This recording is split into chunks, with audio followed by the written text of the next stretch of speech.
Back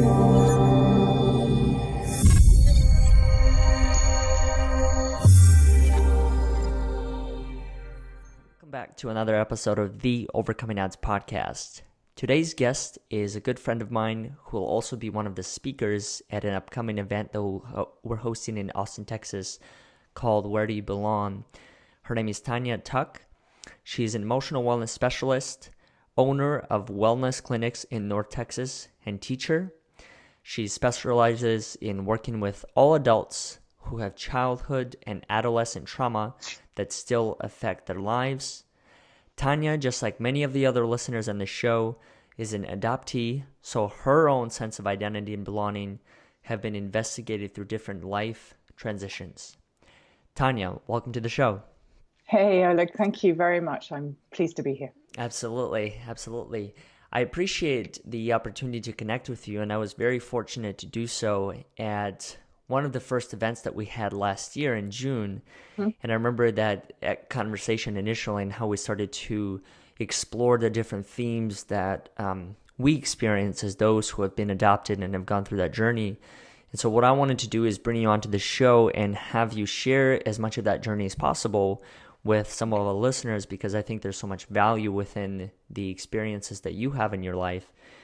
And the way that I would like to start out this conversation goes back to this theme that we're exploring for this next month or so, and that is this concept of belonging and why it is important to us as human beings to belong somewhere, to be part of different groups, and the impact that it has on our own identity.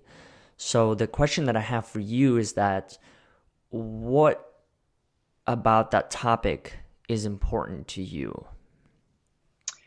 Well, it's a very interesting thing because I think when we want to belong anywhere, it's all about being seen and being seen for who we truly are.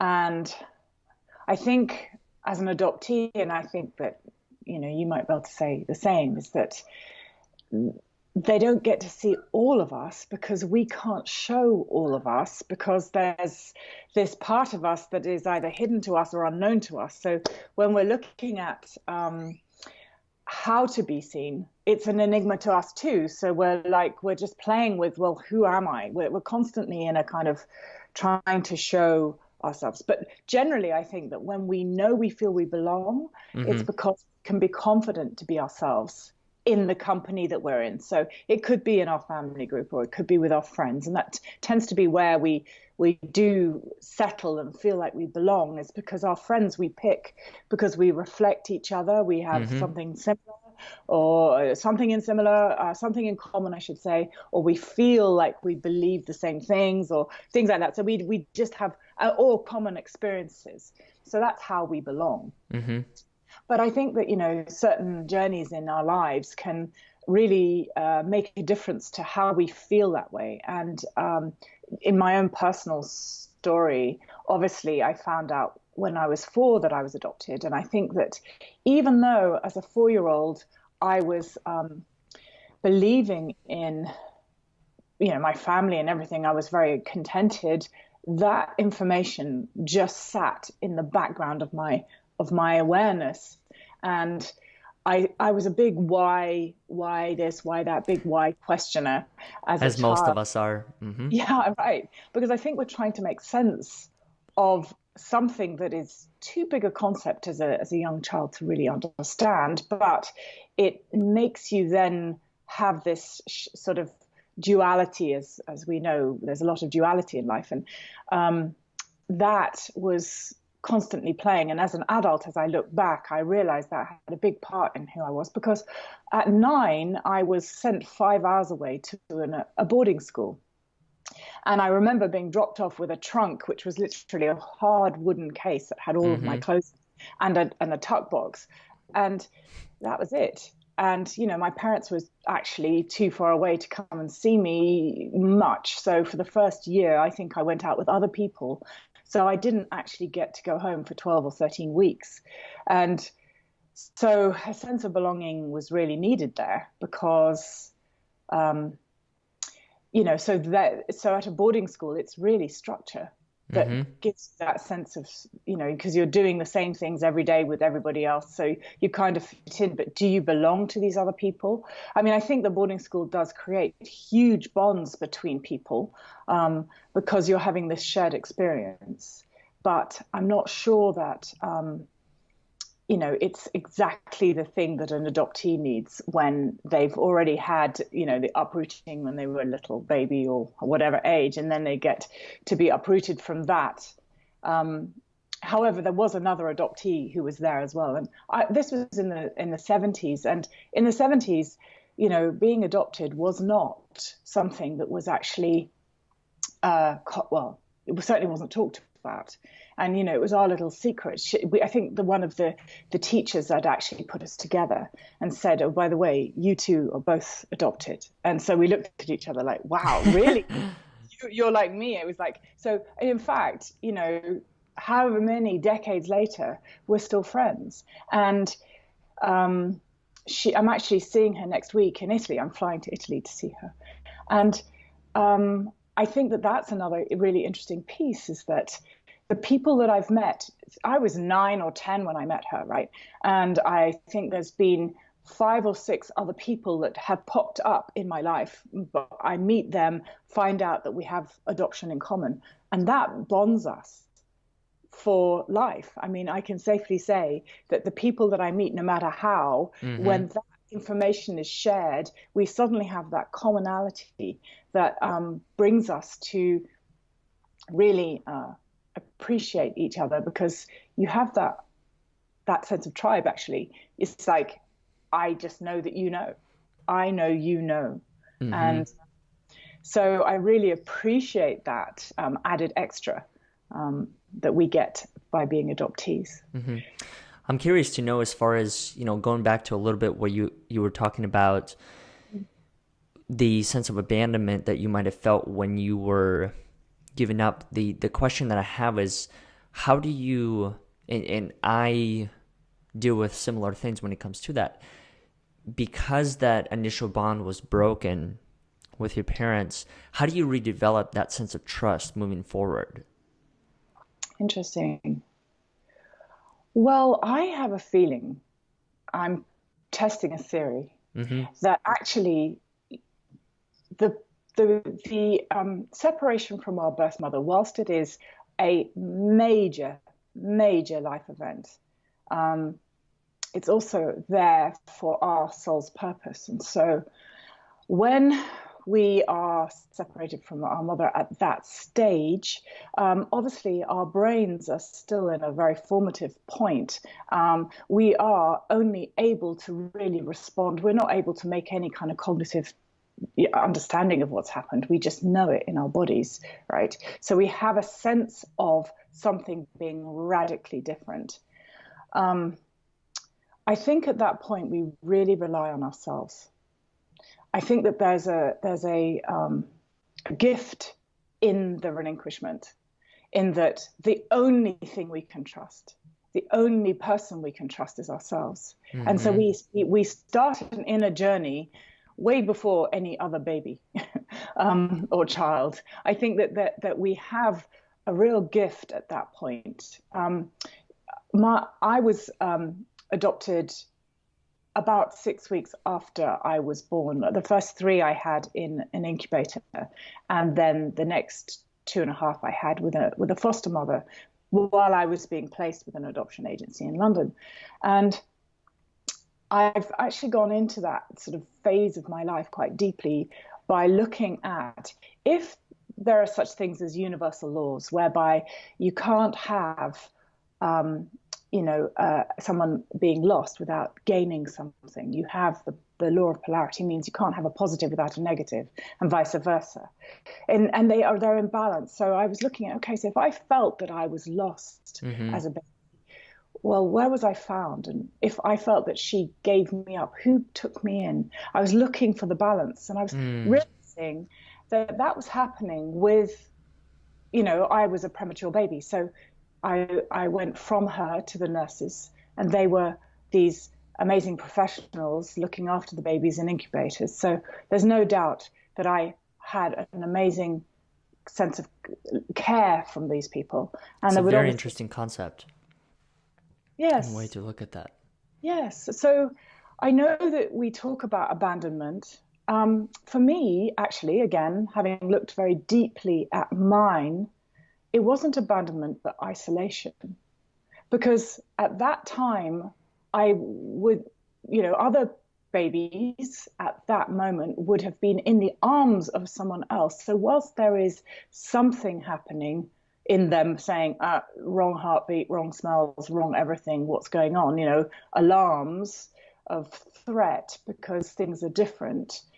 I was put in an incubator. And in those days, I don't think they knew that babies needed to be touched to help.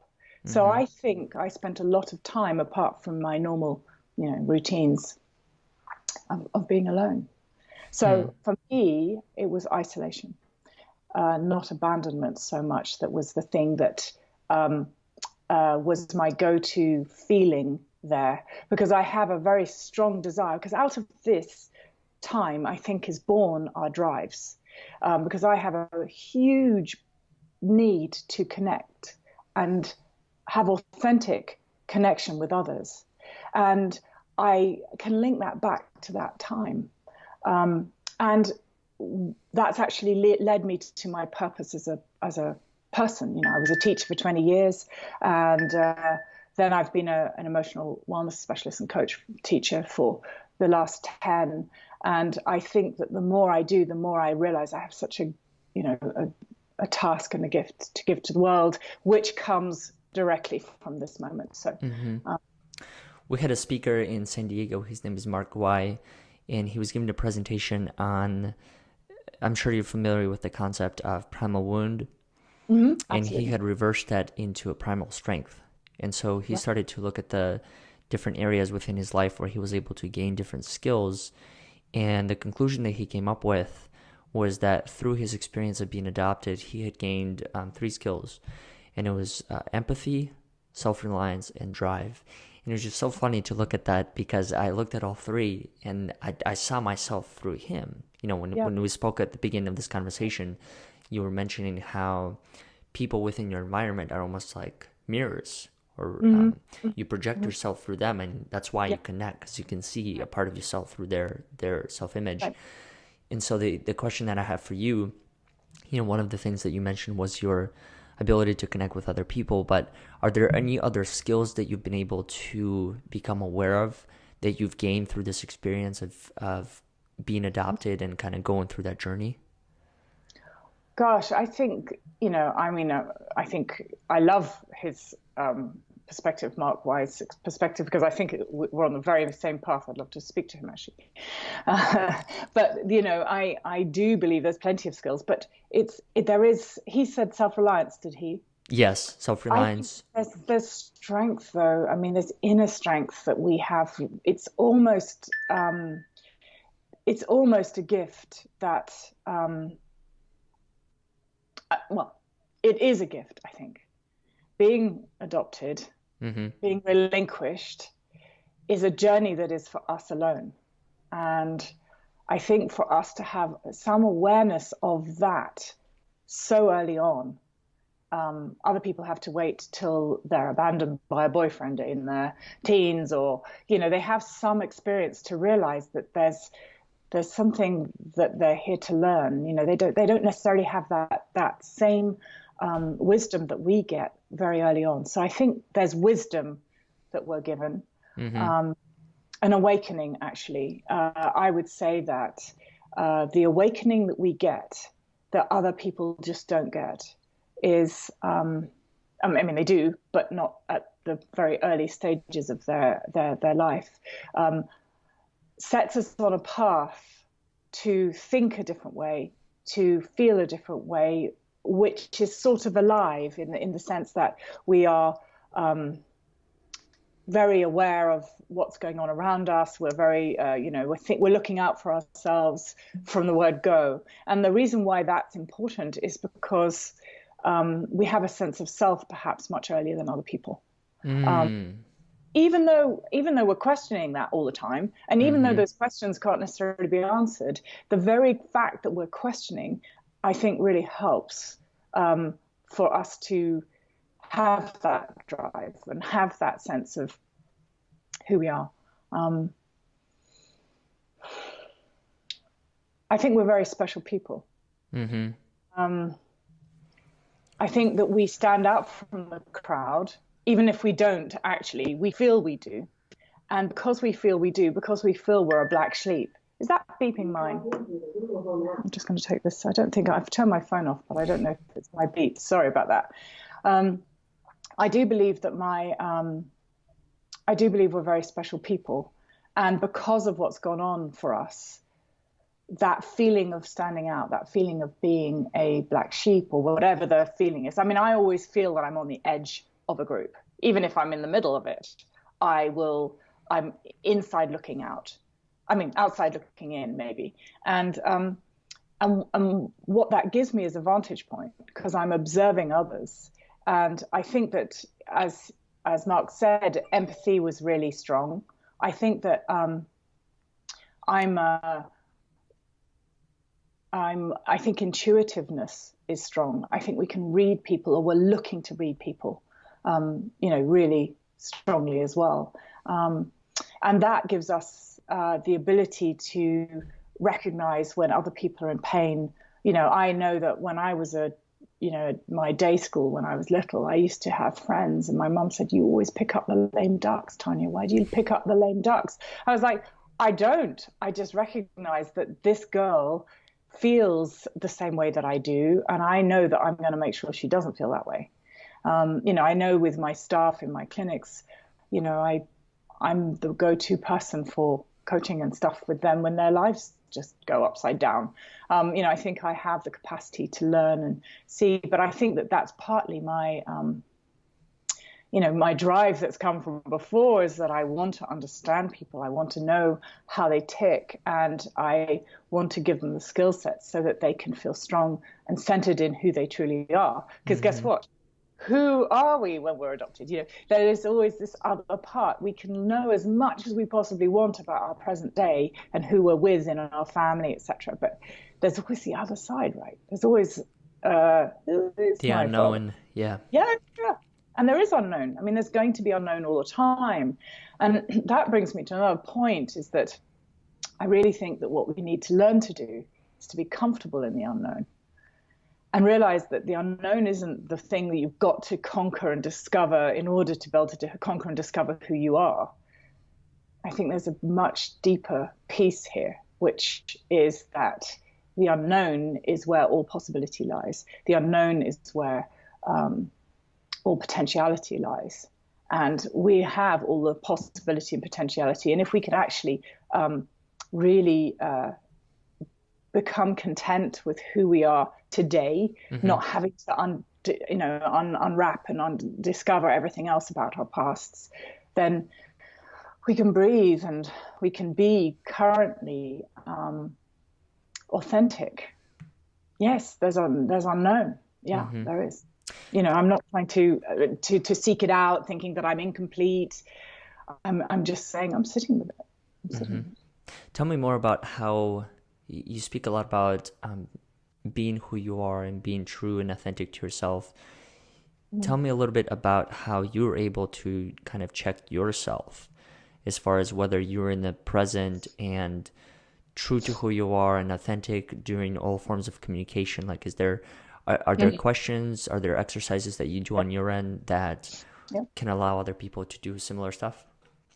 Yes, absolutely. I think that in my work that I do, I totally believe that there are, we have our lives, we have our relationships, our career, and our health sort of circling around as important parts. But right in the middle of that is our sense of identity. And that identity is made up through our values of what we believe are our drives and the things that are important to us. And that's sort of indicated by the things we would say yes to, the things that we move towards. Those are our values. And I have an exercise to help elicit those. But it's also about knowing your purpose. Why are you here? I mean, there's a lot of people, I believe, that are quite asleep in their lives. And I think that one of the benefits of being adopted is that you or even fostered as well, because that's also obviously a very big awakener, is that you're awake. You can't possibly be asleep in your life.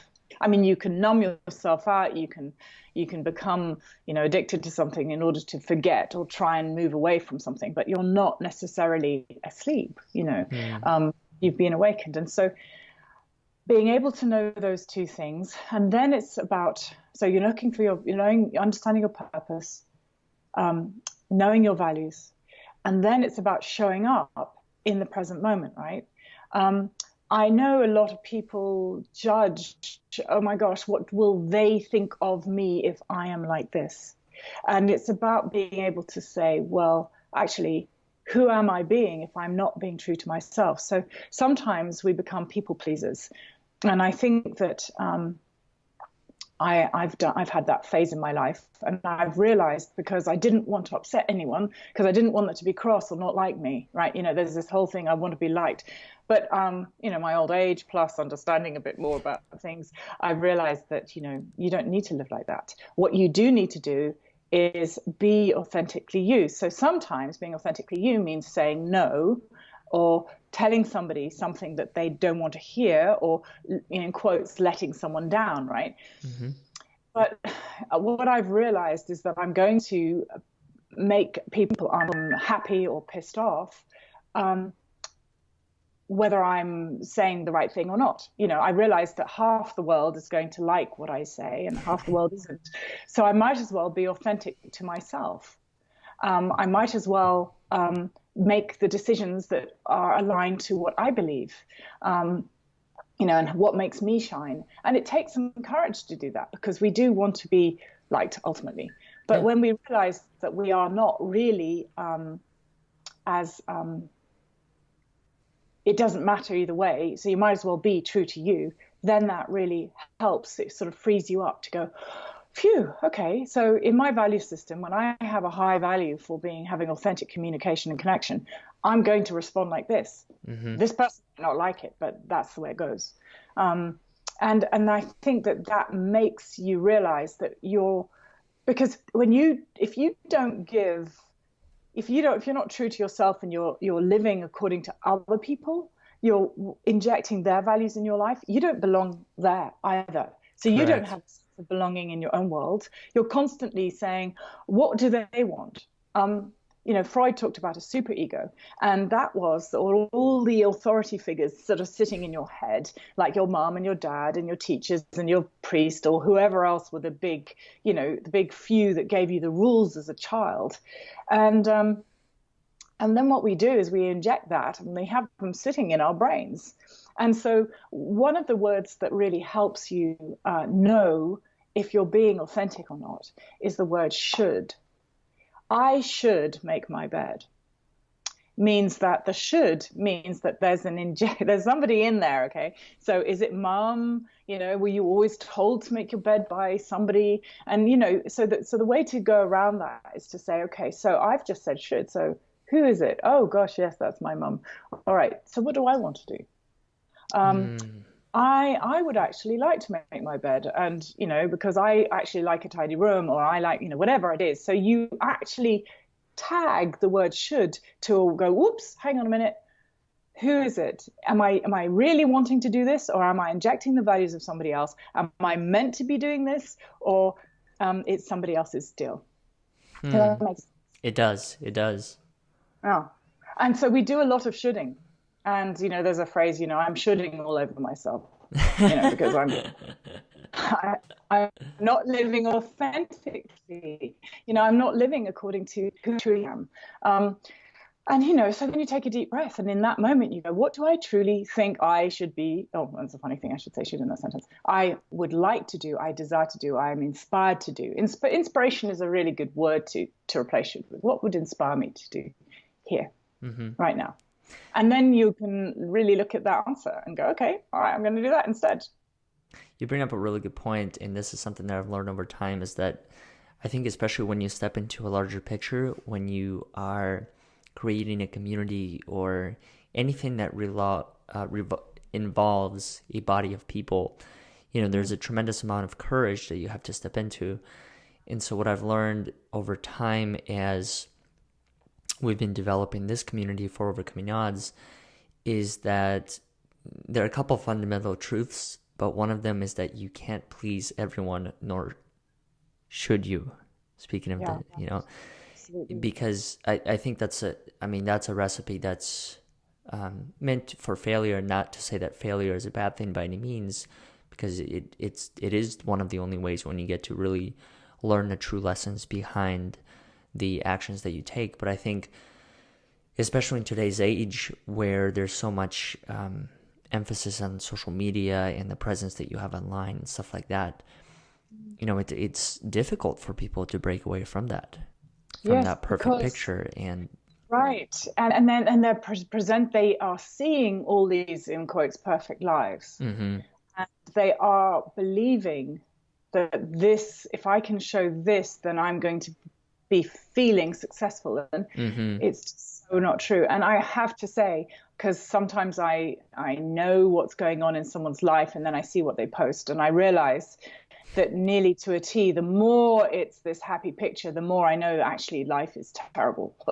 In the background, in the true life they're really struggling. And so they will post the near opposite of what's really going on Facebook, in order that they can actually get all the likes and get the little sort of dopamine fix of all the sort of the love that comes from all their friends and stuff, because they need it, because actually the opposite is going on. So I think it's quite healthy when you really see a post that looks picture perfect. Okay, what would be the opposite of this? Oh, they're lonely. Oh, they're, because that's maybe what's going on for them. What they're presenting is what they want to project back, but they don't necessarily feel that way underneath. So do you think in a case like that, people should be true to who they are? So for example, if you're experiencing any form of adversity, like let's say anything that has to do with emotions or finances, is it more beneficial for you to post something like that where you are in the moment and experiencing that? Or do you post the polar opposite to reverse the situation that you are in right now? And, you spoke about kind of like finding the opposite side to your situation. Right. One way to do that, go from negative to positive, is you have to be able to change your state of mind instead of being. So is it more beneficial to stay in the moment, or almost like manifest it before it happens? Well, so there's two ways. If you're using social media for literally being social, it's one thing. If you're doing it to be sort of presenting a persona, we're all presenting personas, but I believe that, I've been advised, and I think this is great, is that be real. However, I don't think you do anything that exposes you in a way that you don't want to be exposed. So I think there's a moderating position in between. I certainly know that the posts that I identify with or really appreciate is when someone's being real and heart opened. They're actually sharing something about how things are, but they might share what they've learned from it. So they're not just bleeding. Oh, my life is terrible, because that's sort of shocking in a way, and we don't know what to do because we really don't know the whole picture, right? Right. But I think that when people have a open-hearted moment with themselves, and they can be perhaps a little vulnerable but real, that's the post that really touches others. Guess what? Because when we see somebody else having that position where we're open-hearted and real, we get permission to be the same. And that allows us to show another side of ourselves. Because yes, generally Facebook is the shiny side, right? We want to show everybody, oh, I have a nice house, I have a nice dog, look at this lovely plate of food, because we want to share it in that moment. And I think that there's a huge amount to be said for that. Do we want to share the rest of our lives? Not necessarily. But it's about recognizing that, don't set your standards for yourself by other people's shiny sides, because that's not true. Just know, I think it's to know that when it's looking too impossible, it probably is, and that they are struggling. I know one particular person that posts pictures, selfies of herself, to, particularly beautiful pictures, to get 110 likes or whatever, or, oh, you're so beautiful. But I know in that moment when she does that, she's feeling the worst. She's feeling vulnerable. She doesn't feel good about herself. And so that's her method of getting a bit of love in her life. And there's nothing wrong with that either. But for those people who only see it, oh, she's so beautiful, she's beautiful all the time, that's not true. That's how she's feeling inside. And, I think when I kind of made that connection, it let me off the hook, because I realized I didn't have to do all these selfies, and because I don't want to. And so I think that's the other point, is check in. How do I show up? I don't want to show myself in this way, so don't do it.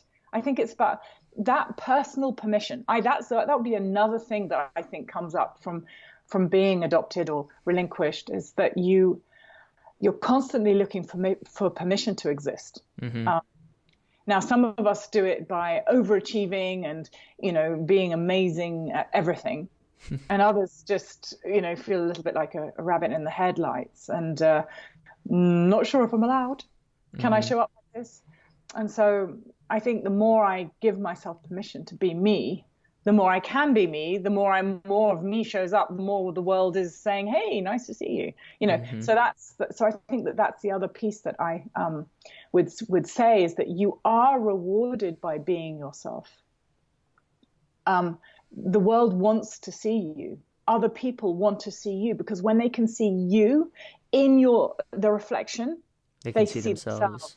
And that's what we all are truly looking for. We want to be seen. We want to be seen by the world and accepted for who we are by the world. But it takes a huge amount of courage. There's no doubt you need courage to be able to share yourself, because you're very vulnerable under there. And so some people, have crutches. They put on weight, or they pad themselves out so that, if something goes wrong or they're rejected, it's because I'm fat. It doesn't. They kind of give themselves a layer. So it's not just that way. We give ourselves layers by being an overachiever. We give ourselves layers by having an addiction. Whatever the thing is, we will be using it so we can blame that when something goes wrong. Oh, it's because I was working too hard that my marriage failed. It's our excuse. And as we grow up and we realize that we can actually show up and be ourselves, and it's not going to be always great. It's going to have good bits, bad bits, support and challenge in equal measure. But as long as we're being authentic, we can probably save a marriage that wouldn't have been saved, because we're showing up and actually saying how we're feeling, rather than masking it by going to work all the time, or, eating our way through our feelings rather than actually saying them. When we can actually show up and be ourselves, as I say, we give permission to others, even the people who have known and loved us all along. I mean, we all want to be loved for who we are. That's the bottom line. But for some of us, it's the journey of finding who we are to be able to be loved for who we are. So it's sort of like a dual task all along. Two-step process, yeah. Two-step process. And I'd like to say that the moment, by the way, when you're trying to do something extraordinary, when you have detractors, when you've got people who are putting you down, when people are saying this is terrible, it's never going to work, then you're on the right track. Because you're creating something extraordinary. It's when you are trying to please people or make it successful in the current sort of set of parameters that you are actually not being successful, just because it's already been done. It's when you stretch beyond and you're in new territory, you're being a pioneer, and it feels different and it's scary, and you're out there and people are trying to pull you down. That's the first stage, actually, of being an original thinker. They will condemn you, and then they will become your raving fans. But they've got to condemn you first, okay? So if we think about that for every single individual, that's one of the things. We don't want to be condemned. We don't want to stand out. We don't want to be unique, because, hey, look what happens. And we're herd people, we tend to want to be in a group. and be accepted by the group, because that's our survival. And it's true. And we won't do anything too radical. But for some of us, there's a journey to be taken where we are stepping out into the void, into the unknown, and being pioneers. And what we're doing is blazing the path for others to follow. And once we've done that, we're creating something different. It's a really interesting point that you bring up. Over the past couple of years, I've been fortunate to study some of the original innovators and just leaders within our lifetime, Steve Jobs and people like that. And it's spot on with what you just said. Yeah. As far as, they started something that was, it's not necessarily that it was new, it was just a different way to look at the things that they were doing. And at the very beginning, they received similar comments to what we receive on weekly, monthly basis, and that is, people will question certain things, and I think it's good to be able to receive that type of criticism and feedback. One of my friends, Brian Kelly, he actually helped me redefine feedback, and he said it's feed forward, and because it's reflecting on what you currently have with the intention of helping you move forward. And I think that's when you look at any form, right, when you're being questioned, it's important, because then it allows you, if you are aware, to take a step back and say, okay, these people are questioning this aspect, but why? Right. And then, because otherwise, if you just kind of go by and don't really look at a lot of the comments and stuff that you're being given along the way, then you're going on a journey by yourself without really paying attention to the environment.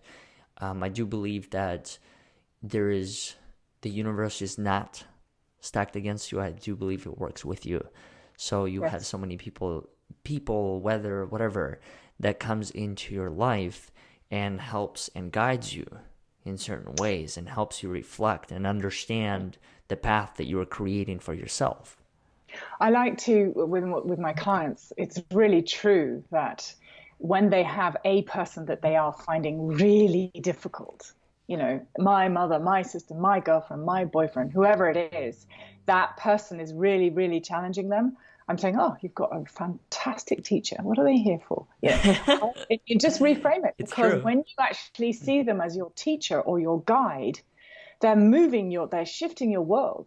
Mm-hmm. So what about your world needs a shift? And, I like to see adversity in all these terrible, in quotes, terrible moments. I have a process called the spectrum of wisdom process.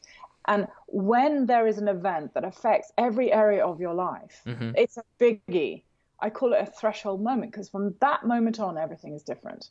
Everything you've that thing that happened, that car crash, that relinquishment, whatever it was, that thing changes everything going forward. So true. So you don't have to see it as the thing that happened that stopped my life. It's actually the thing that you've stepped through and what's happening on the other side. And it's literally a learning tool. So if you can see it as your teacher, as your guide, as a sort of an awakening, you are basically going to be in so much of a better position around embracing the new challenges that you have. And, and the challenges grow. The more you learn, the more you understand, the bigger the challenges, because you're just ready for the next set of challenge. I don't think we can ever be in a life without challenge. Mm-hmm. And anyone who thinks that they can get rid of challenge is going to have disappointment, because, oh my God, here's another one. But when you can embrace life and say, oh my gosh, with the support that I need, I will be challenged, and they come as a pair, like a coin with two sides. If you can actually think of it like that, you don't,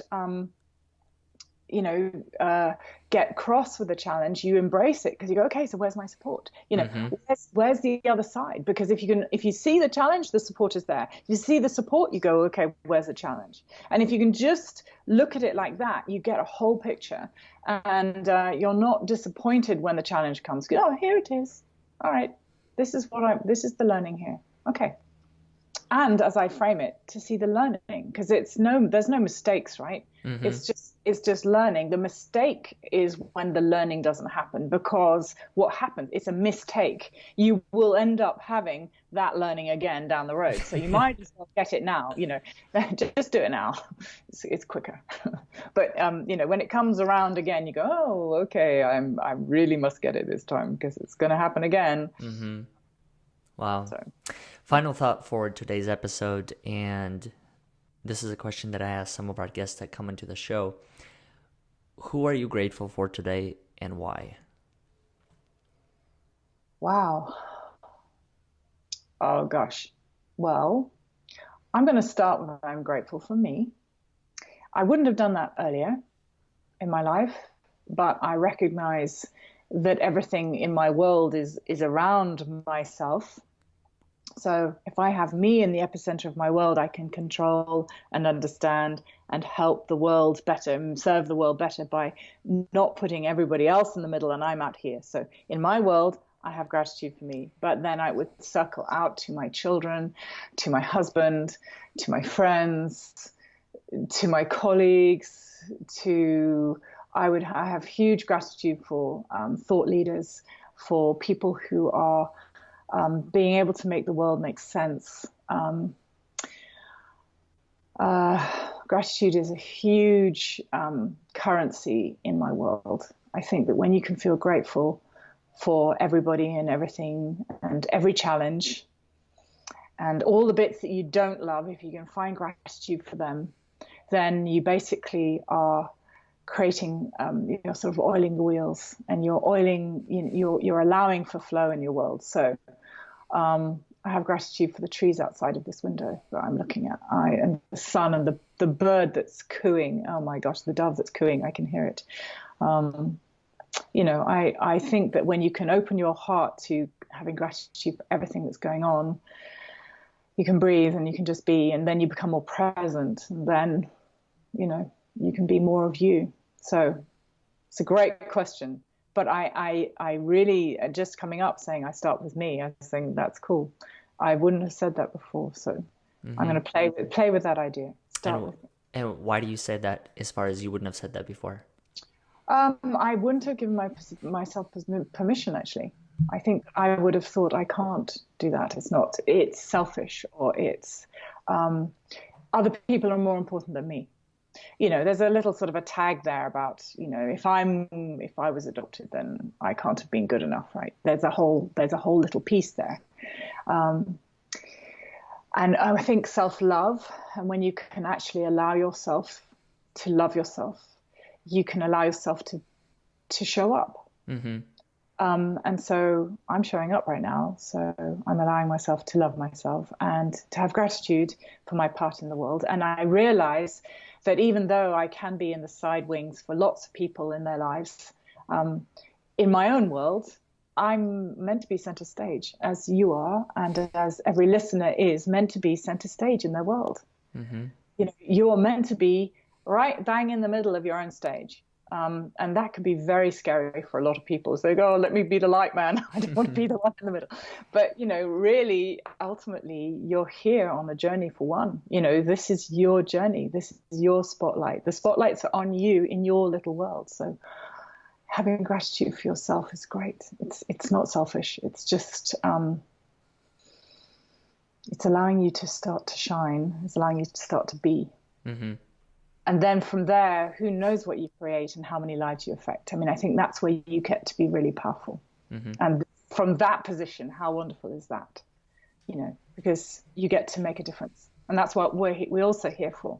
Why are we here? Mm-hmm. To make a difference, to show up. Mm-hmm. Tania, how do people find you, and what are some of the things that you have coming up that people can be a part of? Well, I'm very excited to say I'm going to be a speaker for you at Overcoming Odds in May. Mm-hmm. You can find me at www.supremewellnesscoaching.com. I'm on LinkedIn as Tania Tuck. I'm on Facebook as Tania Tuck. I'm on YouTube as Supreme Wellness, and you can see us. I've done some videos and things. You can see those. I've done some podcasts. You can see those. I did one on depression, one on anxiety, stress, one on feeling, how to express yourself and things. So I'd love you to just check out that. But, if you're interested in talking to me further, you can just go to the Supreme Wellness coaching site, and there's a contact page. That would be lovely. Awesome. Well, thank you so much for being a guest on our show. We look forward to having you as a speaker in an event. For those that haven't had a chance to check it out yet, it is called Where Do You Belong in Austin, Texas on May 25th. The information can be found on our website at overcomingodds.today/Where Do You Belong. Once again, Tania, thank you so much for being a guest and sharing your experience and your journey with us. Thank you. It's been a delight.